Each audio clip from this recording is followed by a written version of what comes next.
श्रील प्रभुपाद की जय, गुरु गौरांग की जय। तो कल हमने षड गोस्वामियों का जीवन चरित्र पूर्ण किया, सभी गोस्वामियों के विषय में सुना, किस प्रकार से सभी गोस्वामी मंजरी का स्वरूप थे। आध्यात्मिक जगत में मंजरी का स्वरूप लेकर भगवान कृष्ण की, श्रीमती राधा रानी की बहुत प्रेममयी सेवा करते थे। और इस धराधाम पर आकर उन्होंने चैतन्य महाप्रभु के आदेशानुसार बद्ध जीवों के उद्धार के लिए कौन कौन से कार्य किए।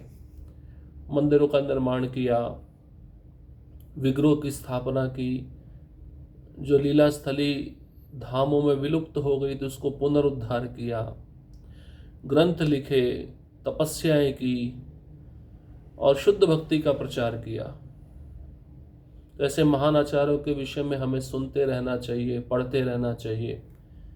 तो आज से हम एक महान वैष्णव श्री संप्रदाय के रामानुजाचार्य, उनका जीवन चरित्र प्रारंभ कर रहे हैं। बहुत अद्भुत जीवन चरित्र है। इसमें विस्तार पूर्वक रामानुजाचार्य जी का जन्म, उनकी लीलाएं, कैसे वे रंगनाथ क्षेत्र में रहते थे, वे भगवान के साथ क्या आदान प्रदान करते थे, संपूर्ण हम इसके विषय में सुनेंगे। तो रामानुजाचार्य एक उद्धारक आचार्य हैं। उद्धार करने के लिए उनका प्राकट्य हुआ था। उनके विषय में ये श्लोक आता है, बहुत ही प्रसिद्ध श्लोक है और एक प्रकार से कह लीजिए रामानुजाचार्य का प्रणाम मंत्र भी है। चैत्राद्र संभवम विष्णु दर्शन स्थापनोत्सुकम तुंडीर मंडले शेष मूर्तिम रामानुजम भजे। मैं अनंत के अवतार श्रीपाद रामानुज की आराधना करता हूँ, जो चैत्र मास के आद्रा नक्षत्र में तुंडीर या चोल राज्य में श्री विष्णु भक्ति प्रधान दर्शन का प्रचार करने हेतु अवतीर्ण हुए। तो अनंत के अवतार हैं, लक्ष्मण जी के अवतार हैं श्रीपाद रामानुजाचार्य। चैत्र मास के आद्रा नक्षत्र में ये प्रकट हुए थे और मुख्य प्रयोजन था श्री विष्णु भक्ति का प्रचार करना। श्री वैष्णव आचार्यगण श्रीपाद रामानुजाचार्य के प्राकट्य के संबंध में इस प्रकार से वर्णित करते हैं। परम भगवान के अंश होने के कारण जीवात्माओं का भगवान के साथ विशेष तथा शाश्वत संबंध है। जिस प्रकार के रस में जीव परम भगवान के साथ अपना संबंध स्थापित करना चाहता है, भगवान जीव की वृत्ति के अनुसार उससे उसी रस में आदान प्रदान करते हैं। भगवान भौतिक प्रकृति में अज्ञान के सागर में गिरे हुए जीवों के प्रति सहानुभूति रखते हैं।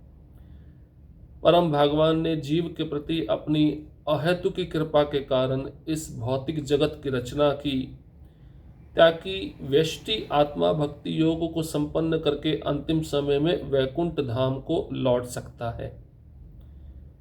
पतित आत्माओं को जीवन के वास्तविक लक्ष्य के प्रति आलोकित करने हेतु तथा इस दिव्य संदेश के प्रचार के लिए भगवान स्वयं अपने आध्यात्मिक धाम से अवतरित होते हैं। तो हम सभी भगवान के अंश हैं। ममेवांशो जीवलोके जीवभूत सनातना। हमारा भगवान के साथ शाश्वत संबंध है, विशेष संबंध है। और जिस प्रकार के रस में जीव भगवान के साथ अपना संबंध बनाना चाहता है, भगवान जीव की उसी वृत्ति के अनुसार उसी रस में आदान प्रदान करते हैं। जैसे 5 प्रकार के रस हैं, कई भक्त भगवान के साथ साख्य रस में संबंध बनाना चाहते, तो भगवान भी सख्य रस में उस भक्त के साथ आदान प्रदान करते हैं। ये जो भगवान ने भौतिक प्रकृति बनाई है, ये अज्ञान से बनी हुई है। अज्ञान के सागर में सभी जीव पतित हुए हैं, गिरे हुए हैं, लेकिन भगवान जीवों के प्रति सहानुभूति रखते हैं। भगवान अपने जीव के प्रति अहेतुकी कृपा के कारण इस भौतिक जगत की रचना भी करते हैं और जो जीवात्मा है उसको भक्ति योग संपन्न करने के लिए अवसर भी देते हैं, ताकि अंतिम समय में वे वैकुंठ धाम को वापस आ सके। जितने भी पतित आत्मा हैं इस भौतिक जगत में, उनका वास्तविक लक्ष्य वर्तमान स्थिति में इंद्रिय भोग करना है। लेकिन भगवान या तो स्वयं आते हैं, नहीं तो अपने दूतों को भेजकर आध्यात्मिक धाम से इन बद्ध जीवों को, पतित आत्माओं को वापस लाने का प्रयोजन करते हैं। समय समय पर धर्म के सिद्धांतों को स्थापित करने के लिए, भक्तों की रक्षा करने और दुष्टों को दंडित करने के लिए भगवान विभिन्न रूपों मत्स्य, कूर्म, वराह, नरसिंह आदि में अवतार लेते हैं। इस जगत में भगवान के प्राकट्य का सबसे महत्वपूर्ण उद्देश्य भौतिक जगत में बद्ध आत्माओं को बाहर निकालना है।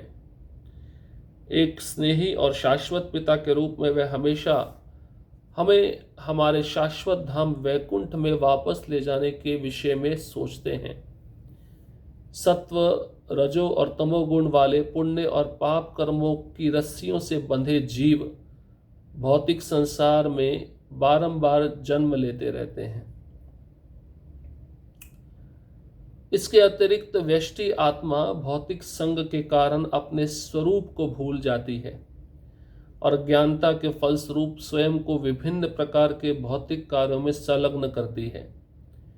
यह ज्ञान, स्वयं का ज्ञान, जीवन का लक्ष्य और इसे प्राप्त करने के साधनों को भ्रमित करता है।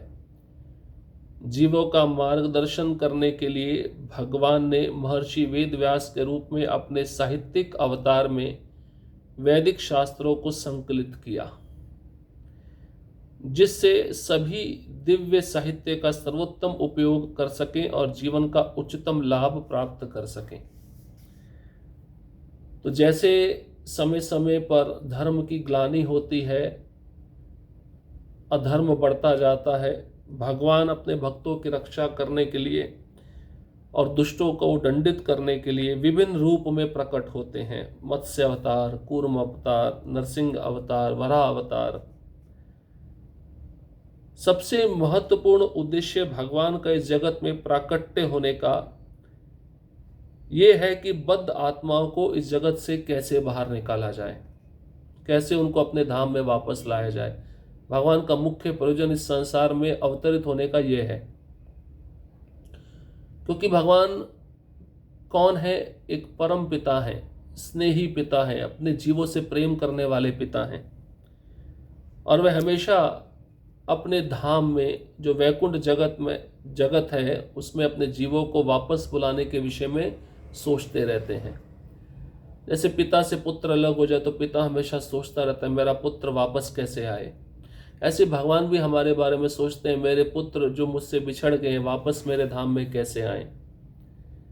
लेकिन इस भौतिक जगत में 3 गुणों वाली प्रकृति, सत्वगुण, रजोगुण, तमोगुण, जिसमें जीव पाप और पुण्य की रस्सियों से बंधा हुआ है, इसी के कारण जीव बद्ध जगत में बारंबार जन्म लेता है। इस भौतिक संसार में बारंबार जन्म मृत्यु के चक्र में फंसा रहता है और भौतिक संग के कारण वह जीव अपना स्वरूप भूल जाता है। अज्ञानता के फलस्वरूप जीवात्मा स्वयं को विभिन्न प्रकार के भौतिक कार्यों में लगाए रखता है। ये जो अज्ञान जीव की बुद्धि को ढक देता है, ये उसको अपना वास्तविक लक्ष्य प्राप्त करने से भटकाता रहता है। जीवन का लक्ष्य क्या है, मैं कौन हूँ, ये अज्ञान हमें समझने नहीं देता, इन प्रश्नों का उत्तर जानने नहीं देता।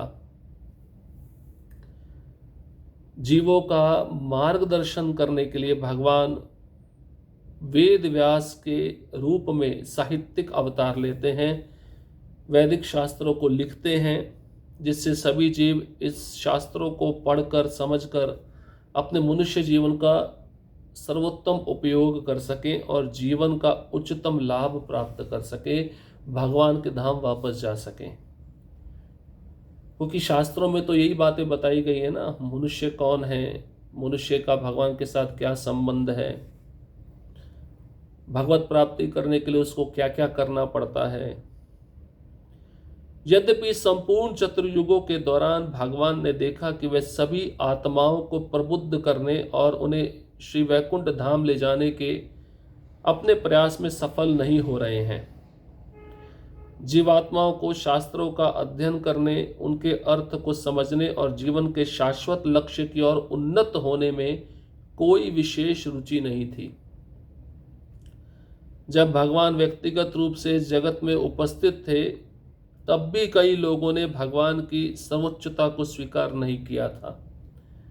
तो 4 युग हैं, सत्ययुग, त्रेता युग, द्वापर युग, कलयुग। इन चारों युगों में भगवान ने देखा कि जितनी भी बद्ध आत्माएं इस भौतिक संसार में आई हैं, उनको मेरे धाम में आने में कोई रुचि नहीं है और वे प्रयास में वैकुंठ धाम वापस जाने के लिए सफल नहीं हो पा रहे हैं।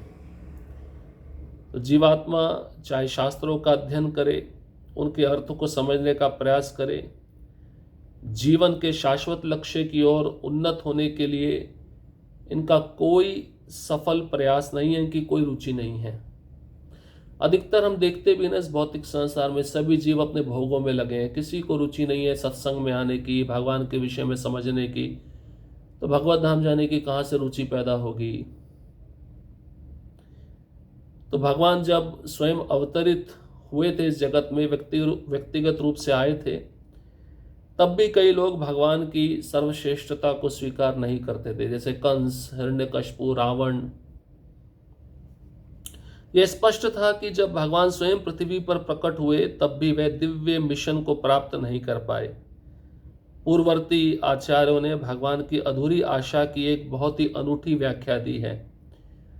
भगवान आध्यात्मिक और भौतिक जगतों के सर्वोच्च स्वामी, नियंत्रक हैं, जबकि जीवात्मा का स्वामित्व, नियंत्रण और पालन परम भगवान द्वारा होता है। भगवान की संवैधानिक स्थिति सर्वेश्वर है, जबकि जीवात्मा की संवैधानिक स्थिति एक शाश्वत सेवक की है। इसलिए भगवान ने दिव्य संदेश देने, शास्त्रों का प्रचार करने और अपने आचरण से शिक्षा देने के लिए अपने ही एक नित्य पार्षद का चयन करके अपना कार्य पूरा करने का निर्णय किया। तो भगवान जब पृथ्वी पर थे, तब भी उनको अपने मिशन में सफलता प्राप्त नहीं हो पाई, क्योंकि सबको भगवत धाम नहीं ले जा पाए। अब पूर्ववर्ती आचार्यों ने भगवान की इच्छा या अधूरी आशा को पूरा करने का एक अनूठा व्याख्या प्रदान किया है। भगवान कौन है? आध्यात्मिक और भौतिक जगत में जितनी भी वस्तुएं, जितनी भी जीवात्माएं, सबके सर्वोच्च स्वामी हैं, नियंत्रक हैं। ये भगवान का परिभाषा है। और जीवात्मा कौन है? वो इस संसार में भौतिक प्रकृति पर स्वामित्व, प्रभुत्व, नियंत्रक बनना चाह रहा है, जबकि वह भगवान के द्वारा पालित है। भगवान ही उसका भरण पोषण कर रहे हैं। तो भगवान की स्थिति सर्वेश्वर है, सभी के ईश्वर वही हैं, और जीव की स्थिति दास की है। अब जीवात्मा अपनी स्थिति को छोड़कर, दास बनना छोड़कर भगवान बनना चाहता है, ईश्वर बनना चाहता है। इसलिए भगवान ने सोचा अब दिव्य संदेश देने के लिए, शास्त्रों का प्रचार करने के लिए, अपने आचरण से शिक्षा देने के लिए मैं स्वयं नहीं जाऊंगा, मैं अपने एक पार्षद को भेजूंगा। तो भगवान ने अपने वैकुंठ धाम में एक पार्षद का चयन किया और ये जो मिशन था उसको पूरा करने का निर्णय उस भक्त को सौंप दिया। और वो कौन है? रामानुजाचार्य, भगवान अनंत के अंश, अवतार। परंतु विशाल कार्य के लिए अधिक क्षमता की आवश्यकता होती है, इसलिए भगवान ने पंच आयुधों और नित्य सूर्यों, नित्य मुक्त जीव को इस जगत में भेजने का निश्चय किया, जो भगवान के मिशन को पूरा करेगा।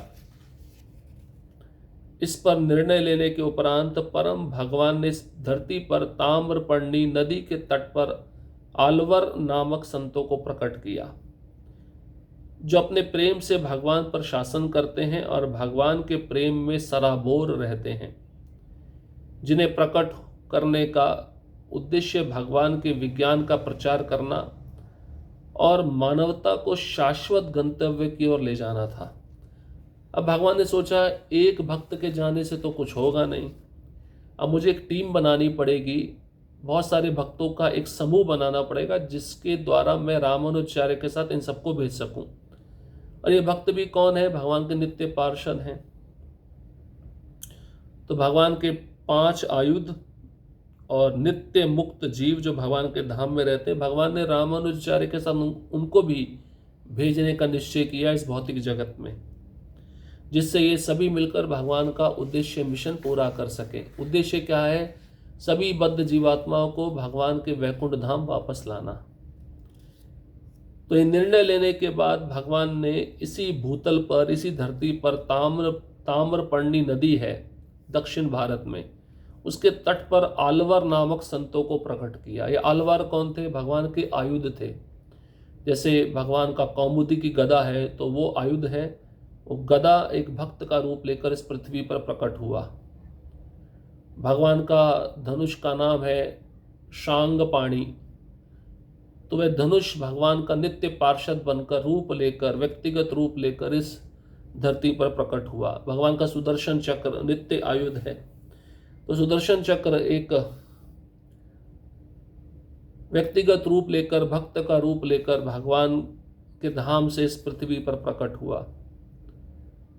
और इन सब आयुधों को, रामानुजाचार्य को प्रकट करने का उद्देश्य यही है कि विज्ञान का प्रचार हो, भक्ति का प्रचार हो और मानवता, इंसानियत अपने शाश्वत गंतव्य वैकुंठ धाम की ओर अग्रसर हो सके।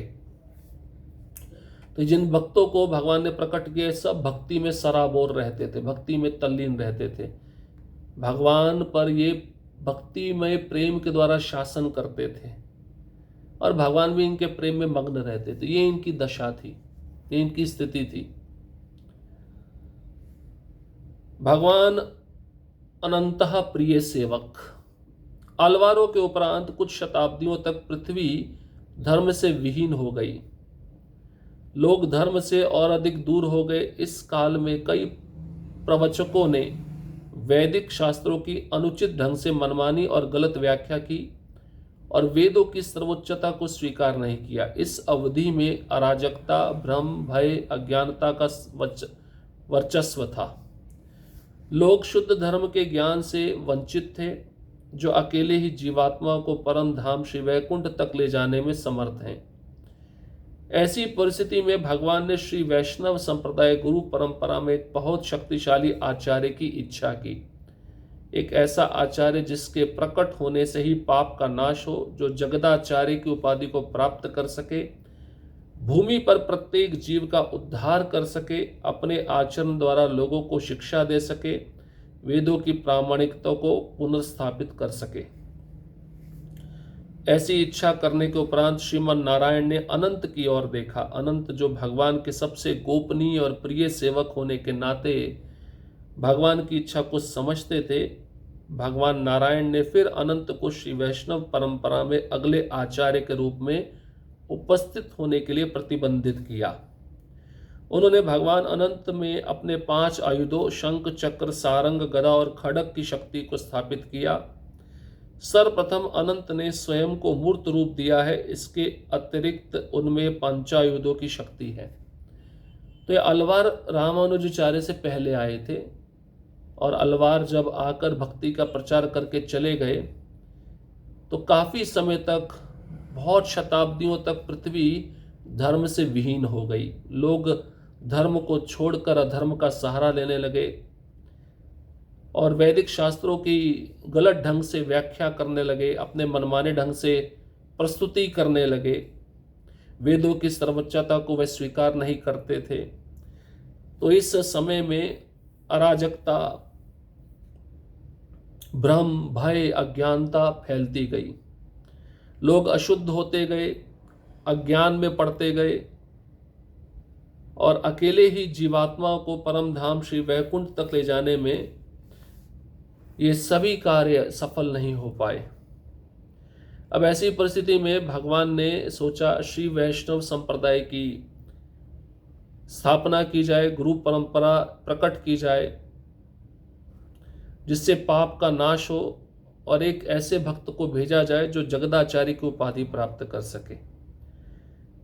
तो श्रीमन नारायण वैकुंठ में भगवान ने अनंत की ओर देखा। अनंत जो भगवान के गोपनीय सेवक हैं और वे भगवान की इच्छा को समझते भी हैं, उस परिस्थिति में अनंत ने पृथ्वी पर जाना स्वीकार कर लिया और भगवान ने, श्रीमन नारायण ने अनंत में 5 आयुधों की शक्ति भर दी। शंख, चक्र, सारंग, गदा और खड्ग, ये भगवान के 5 आयुध हैं। इस शक्ति के साथ रामानुजाचार्य में सारी शक्ति भर दी गई। तो एक करुणा का अवतार था। इस प्रकार से भगवान अपने भक्तों को क्यों भेजते हैं? क्योंकि भगवान के अंदर करुणा होती है, और रामानुजाचार्य करुणा का अवतार थे। अब इसको हम अगले सत्र में सुनेंगे, किस प्रकार से भगवान रामानुजाचार्य से बातचीत करते हैं और उनको इस भूतल पर भेजते हैं भक्ति का प्रचार करने के लिए। हरे कृष्णा कृष्ण कृष्णा हरे हरे, हरे राम राम राम हरे हरे। श्रील प्रभुपाद की जय, गुरु गौरांग की जय।